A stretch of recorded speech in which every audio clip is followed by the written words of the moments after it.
नमस्कार. सातारा येथे होणाऱ्या 15व्या विद्रोही साहित्य संमेलनाचे अध्यक्ष लोकशाहीर संभाजी भगत आपल्यासोबत आहेत. शाहीर, लोकशाहीर अण्णाभाऊ साठेंच्या भूमीत सांगलीमध्ये तुमचं स्वागत आहे. आणि सातारा येथे होणाऱ्या या साहित्य संमेलनाचं अध्यक्षपद तुम्हाला मिळालं. या अध्यक्षपदाकडे तुम्ही कसं बघता?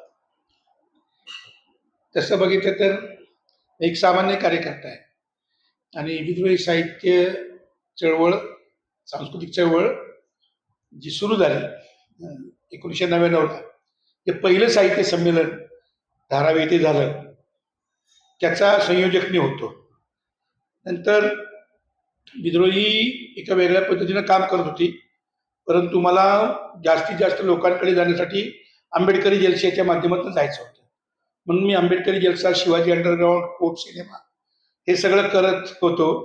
आणि मग विद्रोहीची तर भूमिका आम्हाला मान्यच होती. पण नंतर डॉक्टर भारत पाटीलकरांनी आता मला फोन केला की असे काम तुला करायचं आहे, ही जबाबदारी म्हणून तुझ्याकडे मी बघतोय. तर डॉक्टरांनी जबाबदारी दिल्यानंतर आपण नाही म्हटलं नाही. आता या साहित्य संमेलनामध्ये तुमचा नेमका उद्देश काय असेल? एक तर प्रत्येक विद्रोही साहित्य संमेलन काही ना काहीतरी एका नव्या विषयावर चर्चा घडवून आणते. यावेळेस जगामध्ये आणि भारतामध्ये खास करून ज्या विषयाकडे अक्षम्य दुर्लक्ष झालं तो आहे सांस्कृतिक राजकारणाचा. अक्षम्य दुर्लक्ष हे पुरोगामी चळवळींकडनं झालं. ऑन द कॉन्ट्ररी, जे काही प्रतिगामी शक्ती आहेत, मनोवादी शक्ती आहेत, त्यांनी भारतामध्ये पहिल्यापासूनच एक सांस्कृतिक आधिसत्ता निर्माण केलेली आहे आणि त्याच्याकडे त्यांनी गांभीर्याने बघितलं होतं.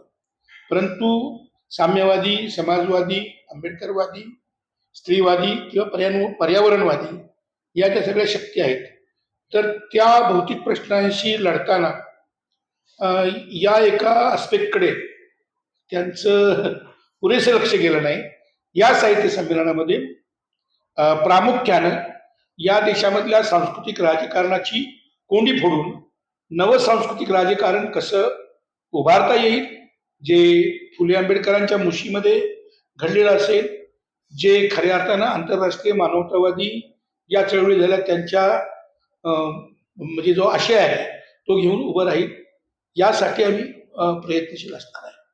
तर तुम्ही शाहिरी याच्यामध्ये तर पोवाड असेल, शाहिरी असेल किंवा लोककला असतील, याला सांस्कृतिक साहित्याचा जो दर्जा आहे तो दिला जातोय का? या देशामध्ये 5000 वर्षापासून मौखिक परंपरा आहे आणि लिखित किंवा लिखाणाची जी परंपरा आहे, लिहिणं वाचणं, हे हजारो वर्ष या तळागाळातल्या मानव समूहांना त्यांनी अलाउडच केलं नव्हतं. म्हणजे बंदीच होती, अक्षरबंदी होती. आणि त्यामुळे जे काही लिहितात ते ग्रेट, आणि जे मौखिक परंपरेत जातात ते असेच खालच्या वर्गातले आहेत. अशा प्रकारचा एक दृष्टिकोन आहे. परंतु भारताची जवळजवळ म्हणजे मध्ययुगात तरी 96% जनता जी आहे ती या मौखिक परंपरेने घडलेली आहे आणि ती खूप सकस परंपरा आहे. तिचं अलीकडे आम्ही पुरोगामी चळवळींनी ज्या लोककला आहेत त्या लोककलांचं क्रांतिकारक, म्हणजे साधारण लोककला क्रांतिकारक आशय टाकून ती नव्यानं एक पुरोगामी कला बनवण्याचं काम करतो आहे. आणि याच अनुषंगाने गेल्या वर्षी मी साधारणपणे एक 17 विद्यापीठांमध्ये गेलो. तर हेच होतं की भारतीय लोककलेची परंपरा म्हणून तिकडे गेलेल्या ब्राह्मणवाद्यांनी फक्त गरबा आणि काय बोलतात त्याला, गरबा आणि भांगडा हेच जणू काही आपल्या देशाचं जी लोककला आहे अशी असा एक गैरसमज पसरवला होता. तर मी गेल्या वर्षी 17 विद्यापीठांमध्ये गेलो आणि भारतातली ही जी परंपरा आहे ही प्रोटेस्टची परंपरा आहे, ही प्रोटेस्ट म्युझिकची परंपरा आहे. ज्या पद्धतीने कृष्णवर्णीय लोकांनी लढे देऊन त्यांचं संगीत, जॅझ असेल, रॉक असेल, या संगीतानं युरोपवर राज्य केलं कित्येक वर्ष. तर हे भारतामधलं जे संचित आहे, जे अण्णाभाऊ साठे, अमर शेख आणि त्याच्या आधीपासून ज्या शाहिरांनी नव्या सगळ्या मूल्यव्यवस्था उभ्या करून समाजाचं एक एक छलांग मारावी सांस्कृतिक, त्यासाठी केलं होतं. ते संचित घेऊन आंतरराष्ट्रीय विद्यापीठांमध्ये त्यांना मान्यता मिळाली. भारतामधल्या प्रोटेस्ट म्युझिकला, प्रतिरोधाच्या संगीताला मान्यता मिळावी आणि खास करून बाबासाहेबांच्या चळवळीतनं जलसे उभे राहिले, या जलसेच्या संगीताला सुद्धा एक नवी मान्यता मिळावी म्हणून माझा प्रयत्न आहे. लोककला असतील आणि आत्ताचं आधुनिक साहित्य याच्यातली दरी कशी कमी करता येईल? हा मुद्दा या देशातल्या वर्णव्यवस्थेशी आणि वर्गव्यवस्थेशी जोडलेला आहे. जाती व्यवस्था जसजशी आपण जाती व्यवस्थेशी जसा जसा लढा आपला होतो आहे, तसं तसं ते अंतर कमी होईल. जसं की उदाहरणार्थ बाबासाहेबांच्या मृत्यूनंतर पॅन्थरची चळवळ उभी राहिली आणि पॅन्थर ही एका बाजूला मौखिक परंपरेतनं सुद्धा व्यक्त होत होती, पण नव्यानं निर्माण झालेला जो मध्यमवर्ग होता त्याने या संपूर्ण मराठी साहित्याला धक्का देऊन एक नवं साहित्य निर्माण केलं, ज्याची दखल ही जागतिक पातळीवर घेतली गेलेली आहे. म्हणजे तुकारामानंतर, जगद्गुरु तुकाराम महाराजांच्या नंतर जर मराठी आंतरराष्ट्रीय पातळीवर पोहोचली असेल तर ती दलित साहित्यामुळे पोहोचलेली आहे. एकीकडे आता तुम्ही बघताय की समाजात रोज घटना घडतात. कालच शिवाजी कोण होता या पुस्तकावर दिलेला अभिव्यक्ती स्वातंत्र्याकडे तुम्ही कसं बघताय? आता शाहीर म्हणून तुम्ही व्यक्त होत असताना तुम्हाला किती अडचणी येतात किंवा तुम्ही असं काही फेस केलंय का? या देशातला जो अभिव्यक्तीचा जो काही स्पेस आहे तो हळूहळू संकुचित होतो आहे. या देशामधल्या मनुवादी शक्तींनी या देशामधली संपूर्ण सांस्कृतिक अधिसत्ता ताब्यात घेतलेली आहे.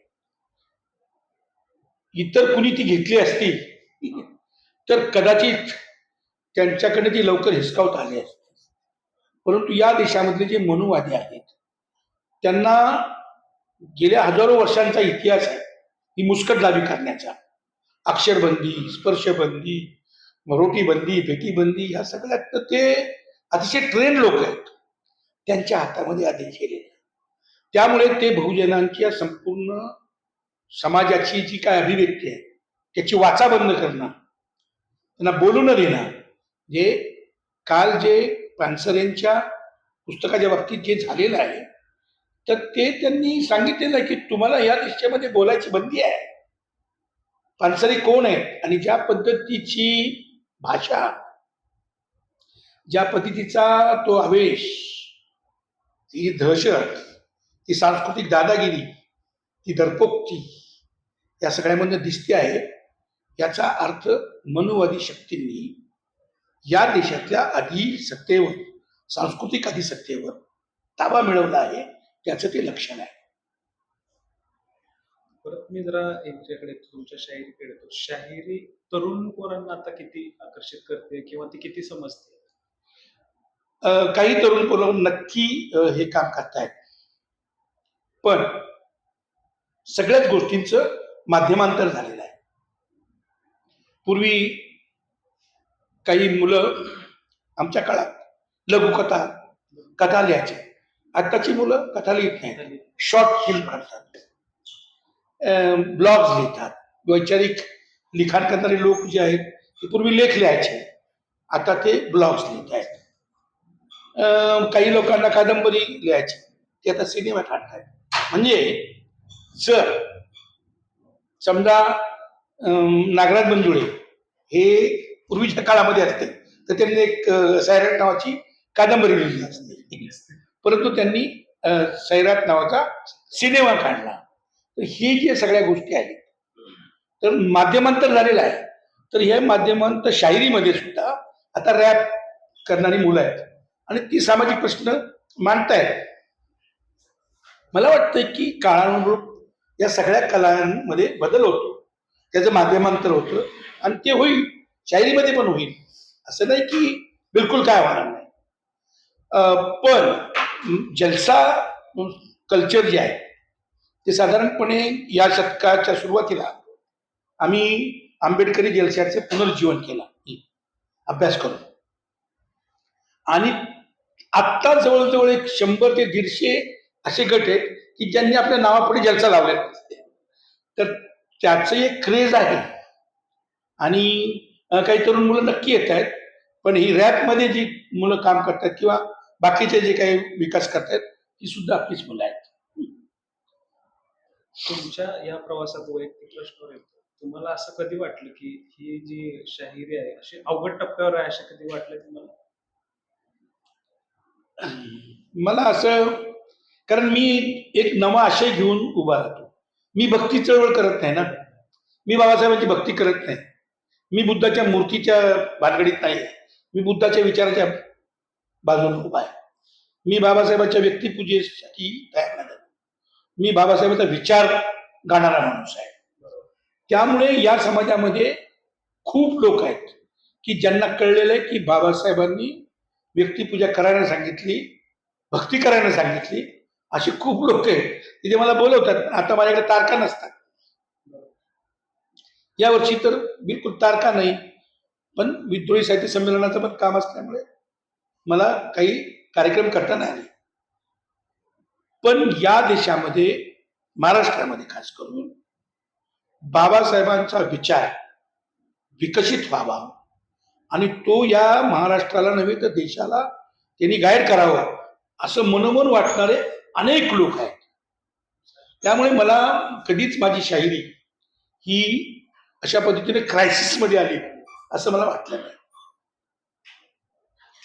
आत्ताचं जो डिजिटल युग आहे, या डिजिटल युगाला या शाहिरीला किंवा लोककलेला कसं जोडता येईल? माझं म्हणणं आहे की फक्त गावोगावांमध्ये जाणं आणि कार्यक्रम सादर करणं हे करायलाच पाहिजे. मॅन टू मॅन जाणं गरजेचंच आहे. पण आत्ता जी आधुनिक पिढी येते आहे तिच्या एका खांद्यावर लॅपटॉप पाहिजे आणि दुसऱ्या खांद्यावर डब पाहिजे. तर हे नव्यानं कॉम्बिनेशन करण्याची गरज आहे. आणि ती मुलं या काळातच जन्माला आलेली आहेत. त्यांना हे सांगायची गरज नाही, ते करतील.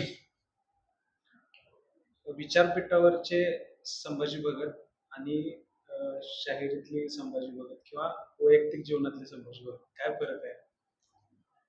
काय नाही, मी माझ्या बोलण्यात आहे तोच मी माझ्या वागण्यात आहे. माझ्या वागण्यात आहे तोच मी माझ्या बोलण्यात आहे. म्हणजे जे माझ्या जीवनात आहे मी सत्य आहे ते सत्य आहे. मला कधी तर तुम्ही मला मगाशी विचारलं की तुम्हाला अध्यक्ष झाल्यानंतर काय वाटतं? काय नाही, मी कार्यकर्ता आहे. माझं काम आहे हे. माझं काम आहे. बाबासाहेबांनी मला, त्या बाबासाहेब जिवंत असते तर मला त्यांनी आदेश दिला असता की संभा जा, हे काम कर. ते बाबासाहेब नसले तरी त्यांचा विचार मला आदेश देतो की जा, हे काम कर. म्हणून मी काम करतोय.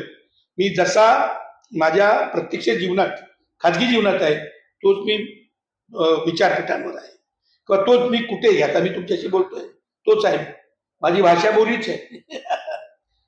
साहित्य संमेलन साताऱ्यात घेतले, तर साताऱ्यात घेण्याचा उद्देश किंवा तुम्हाला तिथं काय नेमकं प्रेझेंट करायचं आहे? साताऱ्यामध्ये एक तर साताऱ्याची एक हिस्टॉरिकल बाजू लक्षात घ्या.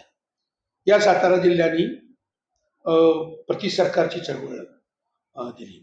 महात्मा ज्योतिराव फुल्यांचे जे काम तिथं होतं.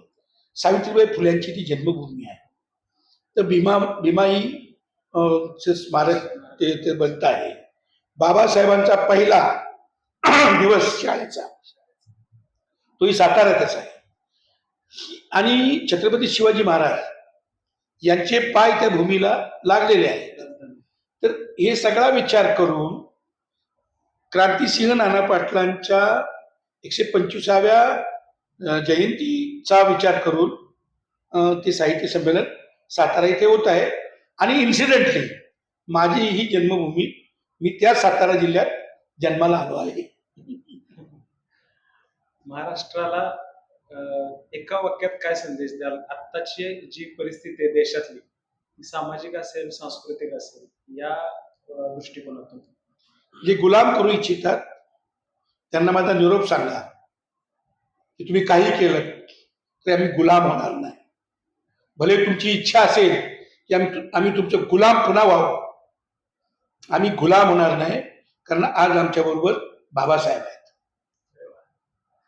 तर हे होते आपल्या शाहिरीतून समाजाला आरसा दाखवणारे लोकशाहीर संभाजी भगत. धन्यवाद, खूप छान तुम्ही मुलाखत दिली.